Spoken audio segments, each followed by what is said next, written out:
bonjour. Comment ça va les gens? Je suis encore fatigué du DDR, Ouais, souvent quand on enchaîne comme ça, voilà, moi je vous le dis, c'est compliqué. On est en compagnie de deux invités. Dans le premier temps, comment ça va?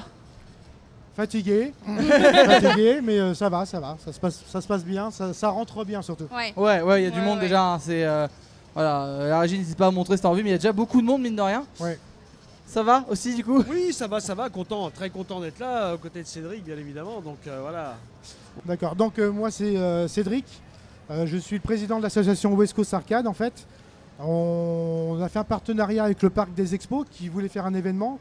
On faisait nous déjà un événement à la Romagne, alors sur 450 mètres carrés, enfin beaucoup plus petit en fait, mais qui marchait même trop bien, trop de monde. Donc le Covid nous a arrêtés pendant un moment. Et on s'est mis d'accord pour co-organiser en fait cet événement, puisque nous on a les connaissances des personnes qui ont du matériel, des flippers, des bandes d'arcade, du rétro gaming. Et en fait on a amené nous nos contacts, nos connaissances pour pouvoir organiser ce salon et amener le plus de machines possible pour que les gens puissent faire de la DDR, s'amuser, profiter de tout le salon quoi. D'accord. Quelque chose à rajouter? Oui, moi juste me présenter, Oui. donc Cyril Bertin, moi je suis président de l'association Retroplay 44 dont le siège social est au Gavre. Alors on se connaît depuis quelques années maintenant, en effet on venait régulièrement, mais en tant que collectionneur plutôt à l'époque au niveau du salon Freeplay. Et puis on a monté notre propre événement puisqu'on a le festival Retroplay qui a lieu tous les 2 ans maintenant. Okay. Donc c'est vrai que ce festival nous sert à financer des opérations caritatives dans les hôpitaux. Donc on a besoin de machines, de flippers, de bornes d'arcade pour mettre à disposition d'enfants hospitalisés, mais aussi de personnes adultes ou plus jeunes qui souffrent de handicap psychique. Donc Cédric nous a invités, on a répondu bien évidemment présent, puisqu'il faut savoir que West Coast Arcade nous a aidés quand même sur les 2 premières éditions du festival Retroplay. Donc c'est du travail de réseau, hein, c'est beaucoup de rencontres, beaucoup de réseaux, beaucoup de temps passé sur nos machines pour les remettre en état et puis pour pouvoir les proposer au public. Et puis là, si j'ai bien compris, c'est une première édition, donc c'est quand même un nouveau concept qui se lance sur Cholet. Ça fait un nouvel événement, un bel événement dans l'Ouest, donc bien évidemment on vient participer à ce lancement. Oui, j'imagine, enfin, puis c'est ce qu'on dit quand même, c'est que vous êtes tous la même passion, donc même si vous n'êtes pas dans la même association, indirectement, vous faites tous la même chose. Et moi je voulais savoir du coup la genèse de vos associations, comment ça s'est créé vos associations, parce que bon, c'est sûr, ça on va pas se poser la question, vous êtes des passionnés, mais comment ça s'est créé, comment vous vous êtes dit, j'ai envie de montrer aux gens ce que c'est que l'arcade des années 80, 70 je sais pas pour toi, mais c'est toujours la même chose, c'est le regroupement de plusieurs personnes. Ça commence des fois avec 2 personnes qui disent tiens, on ferait bien quelque chose.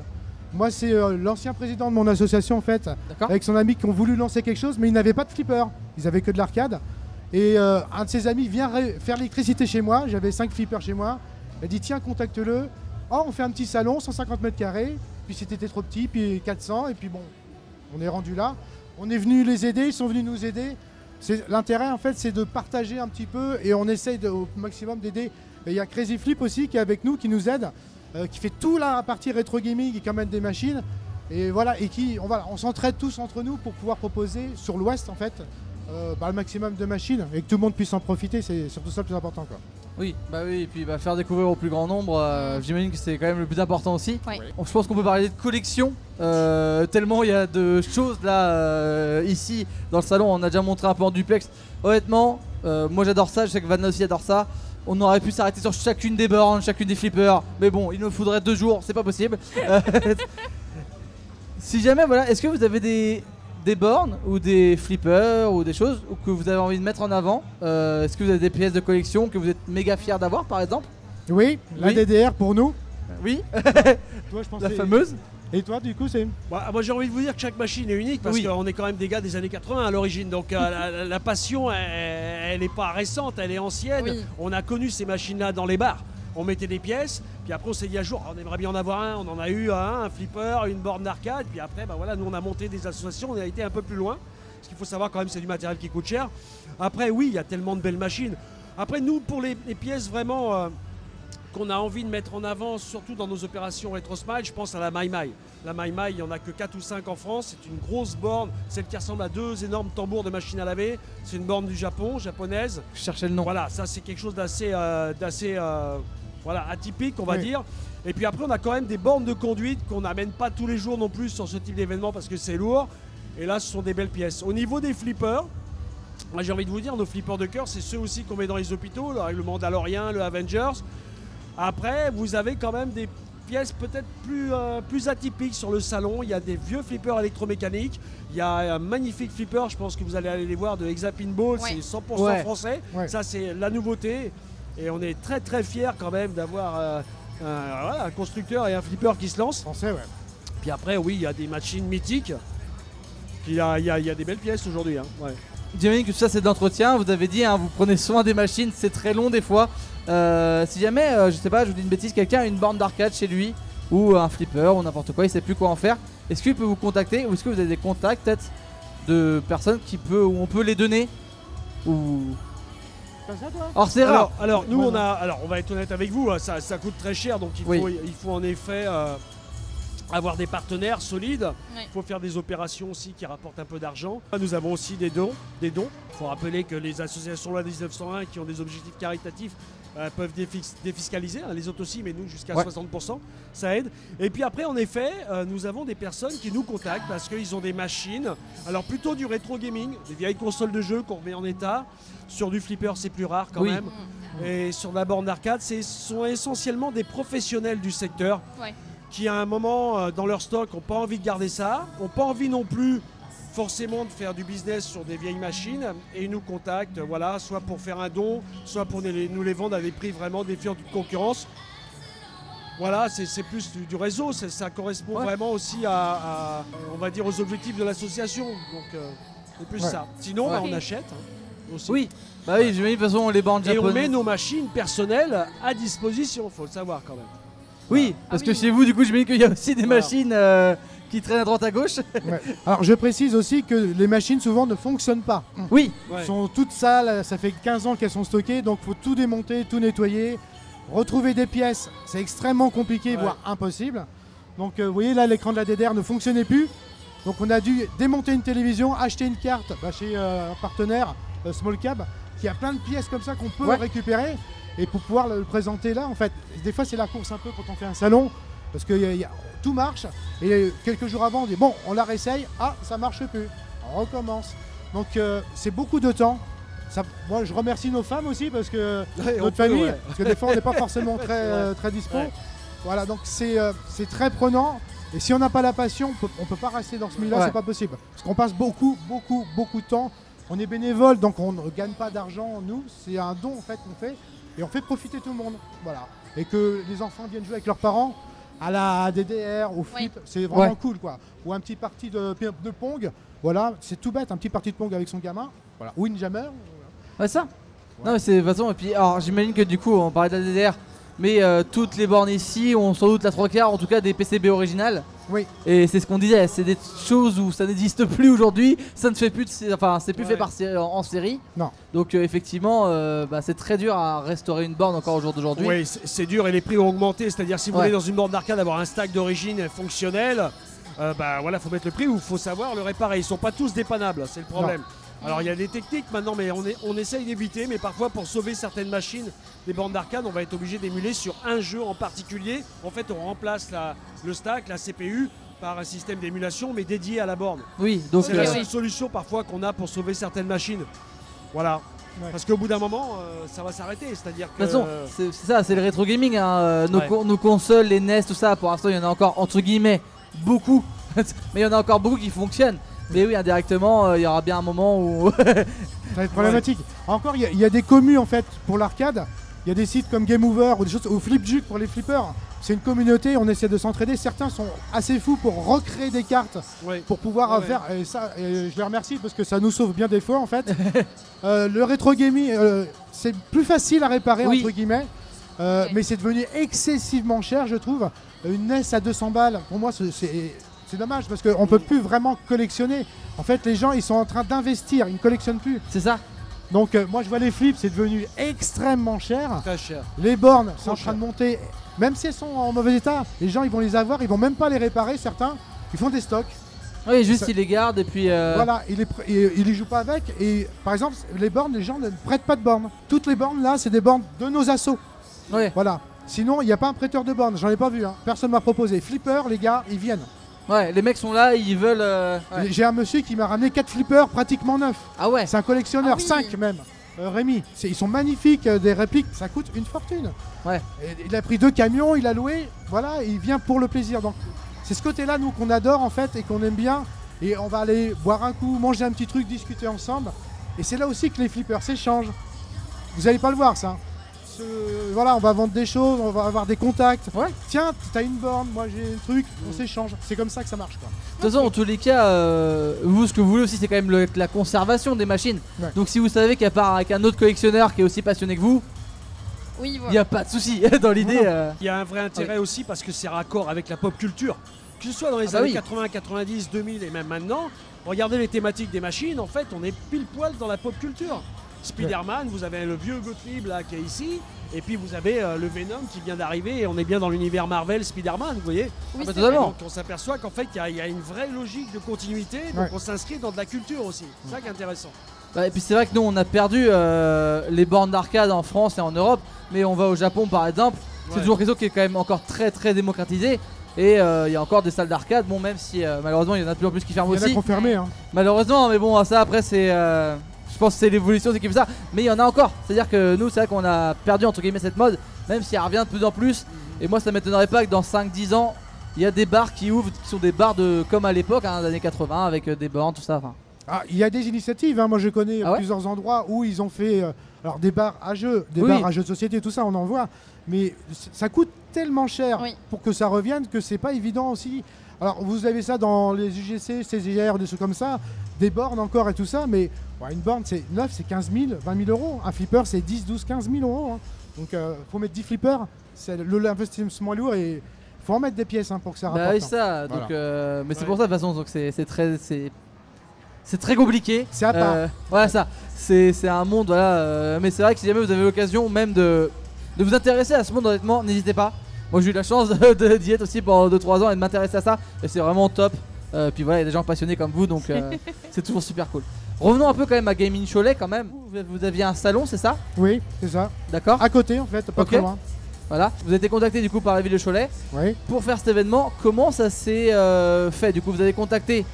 Parce que du coup, vous voulez garder le côté jeux vidéo, bornes, tout ça. Ça c'était logique. Oui. Et comment c'est fait? Parce que du coup, il n'y a pas que ça. Nous, on a vu, il y a une grande scène, il y a du Fab Lab, il y a C'est ça, il n'y a pas que. ouais, il y a la des jeunes partie, créateurs, de la vente, tout ça. Ouais. Comment c'est fait ça Alors, en fait, on s'est très bien entendu avec le parc de la Meilleray parce que Ok. on avait un objectif commun. Au départ, on n'était pas parti sur 4000 mètres carrés. Hein. Mais en discutant, nous, la place qu'on avait besoin, ils voulaient faire aussi effectivement du cosplay, ce qui était une très bonne idée. Ça anime bien. On voit des cosplayers un petit peu partout. Ouais. J'espère qu'ils vont kiffer un peu le salon. On voulait aussi avoir les jeux de société parce que pour nous, ça reste dans toujours le même univers. Oui. Après, effectivement, il y a les exposants, vendeurs. Et puis les créateurs aussi, parce que et au bout d'un moment, on commence à mettre du monde. Après, effectivement, il faut que ça soit cohérent et qu'on ait aussi le nombre de machines. Parce que si on venait avec 10 flippers, 4 consoles et 2 bornes, bah, je pense 6 ans, ils auraient fait le tour, ils auraient fait, voilà, c'est pas Ouais, forcément c'est intéressant. bon et, Mais ce salon, c'est décidé fin de l'année dernière. D'accord. On a commencé à bosser au mois de janvier. Ah oui, donc c'est récent. Ouais. Donc et on arrivait à faire ça en fait en peu de temps parce que sinon on était obligé de le reporter en 2025. Parce que nos amis font des salons en 2024 et on veut pas se télescoper non plus. Ça c'est bien. Ouais, Voilà. ok. Et il y a 2 salons, donc Crazy en mars et toi en octobre. Hein. Et voilà. Et en fait, l'intérêt c'est qu'on se trouve pas en même temps. Ce qui est arrivé avec un autre salon, mais qui est loin en France, et de pas se télescoper pour pouvoir nous céder en fait. Voilà. Ok. Mais Ouais. c'est une bonne entente. Honnêtement, la ville de Cholet, ils ont très bien joué leur jeu. Ils sont vraiment cool, ils ont vraiment aidé au maximum à faire pas mal de choses. Ils sont ouverts, parce qu'il faut être ouvert quand même. Et puis l'association aussi, la taverne du cosplay aussi, qui s'occupait du cosplay. Ouais. La SPTT pour les jeux. Alors je vais peut-être en oublier, parce que j'ai un petit peu... Oui, il y a une tête beaucoup comme de. ça. Mais tous ces gens-là, en fait, c'est mutualiser tout le monde. C'est ça qui est le plus compliqué, en fait. Nous, c'est plus simple, on se connaît depuis longtemps. Donc, est-ce que tu viens, machin, on se débrouille. Crazy aussi, tout de suite, ils ont dit oui. C'est les petits ajouts et ça, c'est très long à faire.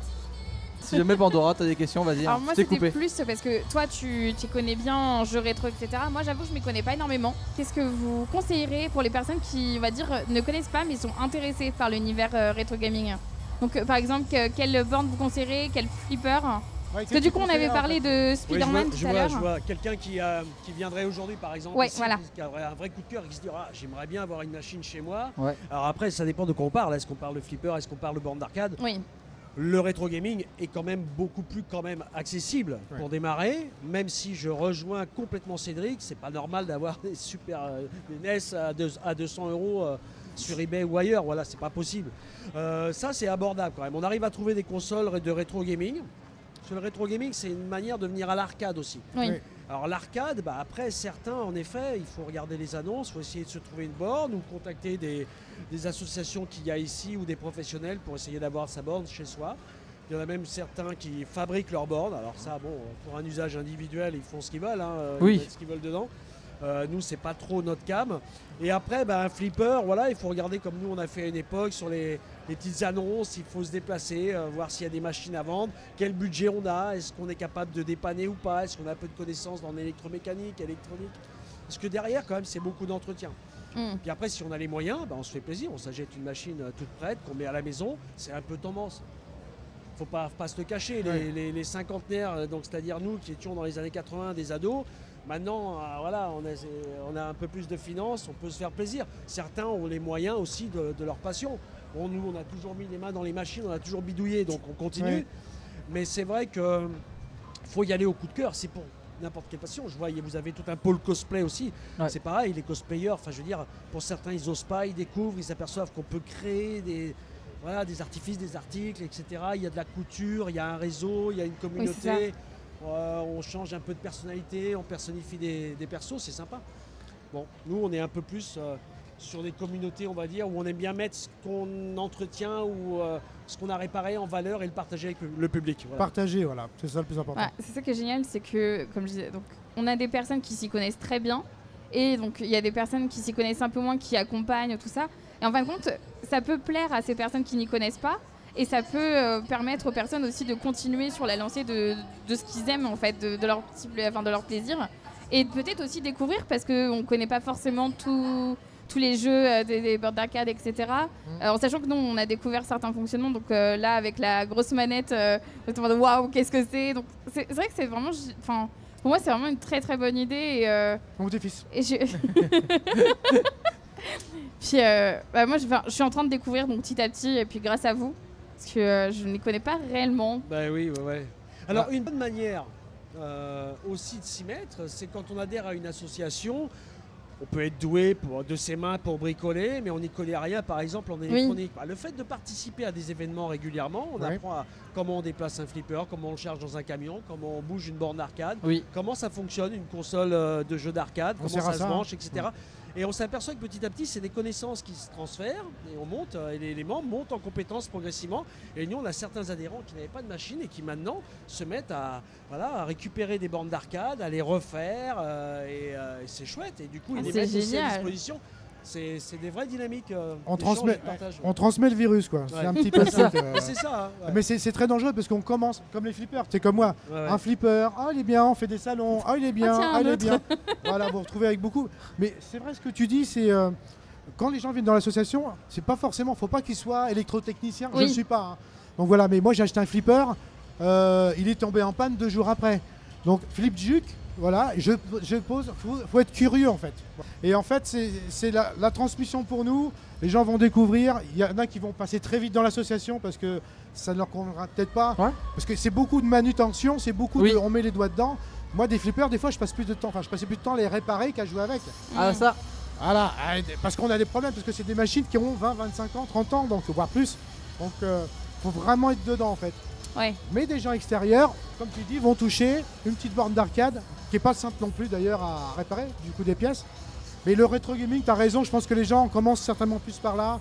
Ils jouent, ils viennent là. Tiens, alors DDR, je dis pas d'aller en acheter une parce que déjà c'est compliqué à trouver. Ouais. Et c'est très compliqué à réparer. Mais ça peut être des petites bornes avec ils mettent des cartes multi ou des choses comme ça. Voilà. Faire plaisir. Voilà. Ouais. Puis il faut pas oublier aussi que si jamais les gens veulent se mettre à la borne d'arcade mais ont peut-être moins de budget ou peut-être moins de choses, il y a aussi des kits bar top qui existent. Oui. Voilà, donc où c'est vraiment c'est même super sympa. Moi je sais que j'en ai fait un avec mes cousins, tout ça, donc et c'est vrai que du coup en fait c'est aussi un truc où tu peux faire ça avec tes enfants, avec ouais, c'est super sympa à faire, donc En fait, c'est toujours de partager comme C'est avant. On faisait la voiture avec papa. Bah ça. Enfin, quand papa était mécanicien, mais bon, c'est cette transmission. Le jardin, c'est tout en fait. C'est exactement la même chose. Sauf que nous, c'est ça. C'est cet univers-là, quoi. Il y a beaucoup de tutos, moi je suis d'accord avec vous, Ouais. pour commencer, en effet, se fabriquer sa borne, voilà, si c'est pour un usage individuel, il n'y a pas de problème. Bah oui. La personne, au contraire, elle va découvrir énormément de jeux, peut-être qu'elle ne connaissait pas. Voilà, nous on est plus sur la préservation du patrimoine vidéoludique. C'est ça. quoi. Donc ce qu'on veut, c'est sauver des machines qui normalement sont vouées à la destruction ou en fin de vie. Voilà, puis après, bah, il y a eu un renouveau quand même. Alors au niveau de l'arcade, on est dans un entre-deux, avec beaucoup quand même de difficultés, des grosses salles d'arcade mythiques du Japon, voilà, et européennes. Flipper, par contre, ça explose. Flipper, Ouais. ça explose. Là, Ouais. c'est un truc de dingue. Il y a vraiment ces revival qu'on en revoit dans les bars, Ouais. les exploitants et ceux qui restent, parce que dans les années 90-2000, il y en a beaucoup qui ont arrêté, même 2010. Là, ça fonctionne très très bien. Et les machines aussi. Alors, je pense qu'on va arriver à une stagnation du marché. Ça va redescendre un petit peu. Voilà, Faire d'argent. mais pour l'arcade, moi j'encourage tous les gens. Moi qui étais très collectionneur de flippers, je me suis mis à l'arcade aussi. Je vois là 2-3 potes qui sont en face, qui eux sont des spécialistes de l'arcade. Eh ben, j'apprends tous les jours, hein, j'apprends Bah plein oui. de choses. Ouais, c'est C'est génial. passionnant. Ça, c'est ça qui est cool. C'est passionnant. On est tout le temps en train d'apprendre des trucs. Et on découvre plein de trucs. Mais chaque borne, en fait, des fois, t'arrives sur la DDR, on a découvert des trucs, en fait. Ouais, c'est ça. Pas chouette des fois, mais ouais, c'est ça. Voilà. Et- Ah non, Non, je juste, veux pas on couper. est quand même pas tout à fait normaux dans la mesure où on aime bien quand c'est en panne aussi. Bah, de toute façon, Ah ouais, parce que quand c'est en panne, il y a un intérêt. Enfin, je veux dire, non, mais c'est il le faut jeu. qu'on comprenne Bah comment oui. la machine elle fonctionne, qu'est-ce En qui est en jus, quoi. panne, il y a un challenge derrière, Voilà. ça crée de l'émulation. Et quand ça marche, c'est un truc, mais Bah en énorme. fait c'est le jeu, mais c'est comme avoir une vieille voiture par exemple. Voilà. Il y en a beaucoup qui collectionnent des vieilles voitures, hein. C'est bien plus connu que les collections de bornes d'arcade. Ouais. Mais c'est la même chose, c'est que quand on tombe en panne sur une nationale, bah faut se débrouiller. Ouais, On c'est n'a ça. pas le choix. Y a pas le choix, on est coincé. Et Non, mais c'est aussi le côté plaisir. mais ah oui, bah s'il n'y a pas de plaisir, on fait pas ça. Bah c'est ça, il y a un Non, moment. on se fait Voilà. chez nous là. Voilà, si on fait que réparer, on emmène les trucs, on rentre chez nous. Ouais. Ouais. On se retrouve ensemble aussi, on se fait des trucs entre nous. Voilà, ça, dans les assos vous aussi, vous faites ça. On se fait des réparations, jeux, mais en fait, on fait plus que réparer. Et on fait aussi des moments où on joue tous ensemble, on fait que ça. Parce que si on fait que bosser, bah il n'y a pas Oui. trop d'intérêt non plus. Puis vous verrez, hein, si un jour vous réparez une borne d'arcade, quand vous réparez votre borne d'arcade, vous faites une partie Street Fighter dessus après. Je conseille. Ouais, c'est mieux. Ça sera mieux. Ouais. Elle est pas mal la partie. C'est pas mal, exactement. Non, mais bon. C'est dur. Là, on est en. Ouais, alors après, on aime bien être là. C'est vrai qu'on aime bien participer à ce type d'événement. Alors nous, c'est particulier dans la mesure où, en effet, on fait partie d'un réseau de l'Ouest et on s'entraide et c'est très bien comme ça. L'idée, quand même, c'est de partager aussi avec les jeunes générations. Un vieux flipper comme un Gold Clip Genesis comme il y a là, Ouais. ça parle pas hein, pour un enfant de Non. 6-7 ans qui va venir avec ses parents, il va se demander ce que c'est. Hein. Et donc ça c'est intéressant parce qu'il y a le contact avec la machine, on est sur quelque chose de très physique quand même. On n'est pas sur du virtuel, on n'est pas sur... Et quand même les gameplays sont intéressants et donc c'est intéressant de voir comment c'est perçu par les nouvelles générations. Ouais. Ouais. Bah oui, parce que du coup c'est. Et puis les c'est ados, on est surpris, hein. Les ados ils kiffent de plus en plus. Ah, mais oui. Ah oui. Ah, quand on a fait le tour, c'était majoritairement des adolescents qui jouaient Ouais. en réalité. hein. Et en fait, c'est Qui était, très marrant parce qu'il y a le côté où souvent dans les salons, parce qu'on fait quand même beaucoup de salons, donc il y a quand même du rétro gaming ou des bandes d'arcade dans certains salons. Et c'est souvent en fait qu'on a le côté où l'enfant présente la PS4 à son père. Et derrière, t'as ce père qui fait attends, par contre, déjà là, maintenant que tu m'as saoulé sur Mario Kart 8, on va aller sur Street Fighter 2 sur la borne, on va discuter. Oui, voilà, non, Et c'est un échange en fait. C'est Oui, mais c'est ça en fait. complètement. Mais l'intérêt du salon, bah, de toute façon, là vous le voyez. Hein. Là, il y a beaucoup de cosplayers, on va pas tout.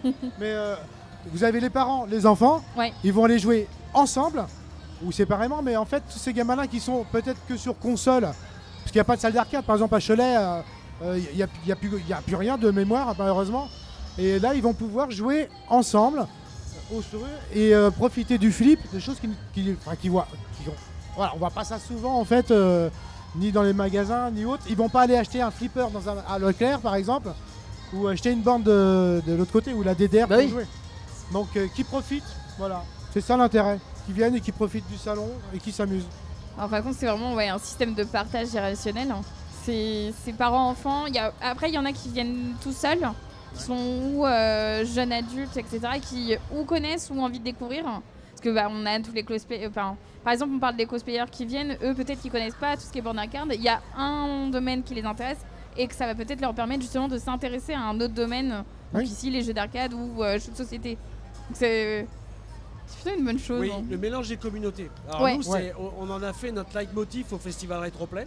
Visiblement, ça prend le même chemin sur Games in Cholet, c'est-à-dire que l'intérêt, c'est de mélanger les communautés. On parlait de pop culture tout à l'heure, c'est exactement ça. Mm. Au niveau du cosplay, c'est énorme. Hein. La palette la commu est personnages incroyable, qui peuvent ouais. personnifier, Ah bah oui. tant il y a tellement de thématiques et de licences que voilà. Et après, ces gens-là se mélangent, vont sur le rétro gaming, vont voir les flippers, vont voir l'arcade. Ça agrandit le réseau. Moi, je trouve que tout prend sens. Enfin, c'est vraiment un lien. On essaye de recréer ça, nous, quand on se déplace aussi dans les hôpitaux. Alors, il y a eu un avant Covid et un après Covid, bien évidemment. Mais Oui. c'est vrai que ce qu'on préfère, c'est se déplacer avec des machines et des cosplayers. Voilà. Là, on installe les machines, on joue avec les enfants. Hein. Derrière le handicap, il faut voir l'enfant, le gamer. Et c'est vraiment ça aussi qui donne sens à notre association. J'en profite pour vous en parler parce que oui. c'est vrai que nous, on en a parlé rapidement avant notre venue. On a un stand, donc Retro Smile, où on explique aux personnes ce qu'on fait dans les hôpitaux, ce qu'on peut mettre à disposition, comment ça se passe en fait avec les enfants, comment c'est perçu par les parents. Est-ce qu'ils s'amusent voilà, est-ce que ça leur apporte vraiment du bonheur pendant l'hospitalisation? Pour certains, c'est sérieux quand même leur état de santé. Donc voilà, moi je vous engage à venir sur notre stand. On a 2-3 goodies en plus, donc je fais la promo. On va faire quand même un petit save the date, comme j'aime bien dire, parce que vous avez parlé, vous avez chacun des salons où il y a plein de choses. Redites-nous tout ça.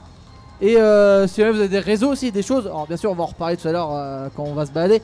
Mais ça, si vous avez des réseaux, des choses, des événements peut-être à venir, c'est le moment. Moi je vous laisse, c'est votre moment. Bah nous il est là maintenant. Oui, donc j'ai c'est pas vrai. d'autre, hein. Ça va être plutôt de ce côté-là. Donc demandez donc à Cyril. Là.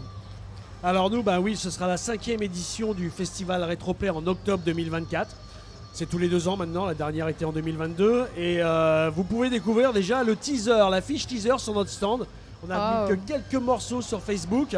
Et en fin de journée, je pense qu'on balancera sur les réseaux sociaux le teaser. Donc ça veut dire que voilà, la machine est lancée. Dans 1 an, il y aura le festival Retroplay en octobre. On n'annonce pas la date encore, exprès. On fait monter la pression. Bon, généralement, c'est le 3e week-end d'octobre, voilà.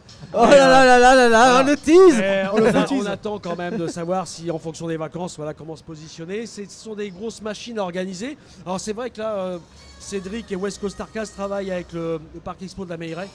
Donc ils bénéficient d'une infrastructure qui est géniale, hein, qui est gigantesque. Nous, on est au Gavre, hein, c'est une ville de 1800 habitants. On est dans un grand complexe omnisport, mais après, il faut mettre des barnums. Il faut tout gérer de A à Z, y compris logistique. On a pas loin de 200 bénévoles quand même. Donc c'est un événement qui d'année en année draine du monde. Et nous sommes rendus à 6000 visiteurs sur la dernière édition. Et pareil, vous retrouverez l'univers cosplay. Alors là, cosplay avec des cosplayers guests et de qualité.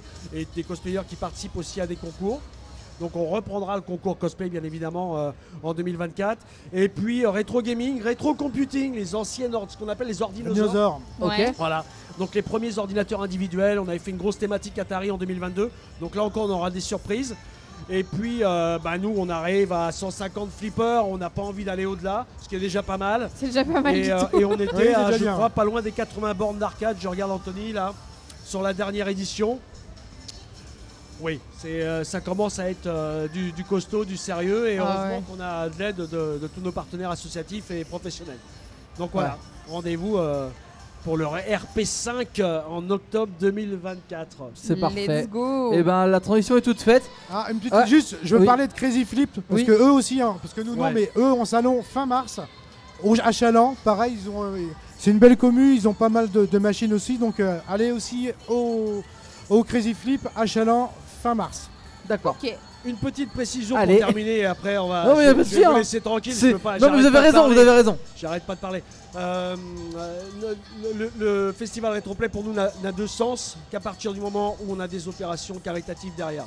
Donc la personne qui vient chez nous, qui amène sa machine, qui vient participer, qui va payer son coca, son truc, c'est que derrière, l'idée c'est d'amortir pour faire de la trésorerie, acheter des machines, financer nos déplacements pour certains qui sont assez chers, et puis contribuer à nos opérations Retro Smile. Voilà.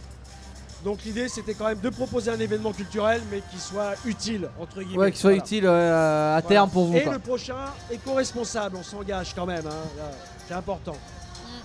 Parfait. Nous on fait une petite pause.